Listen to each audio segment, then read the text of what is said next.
Be sure to read and follow the safety guidelines to protect your computer from potential damage and ensure your personal safety. For more information about safety guidelines, see the owner's manual at dell.com/support. Before you begin, turn off the computer and disconnect all the attached peripherals.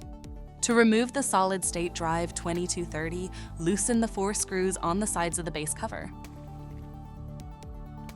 Then remove the remaining 6 screws and pry the cover off the system.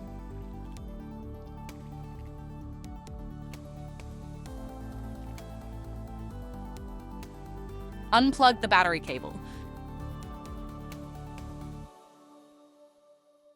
Identify the solid-state drive and remove the 2 screws. Unlatch and lift the drive out of the system. To reinstall the solid-state drive 2230, place it back in the system and relatch it. Tighten the 2 screws. Plug in the battery cable. Place the base cover on the system and tighten the screws to secure it.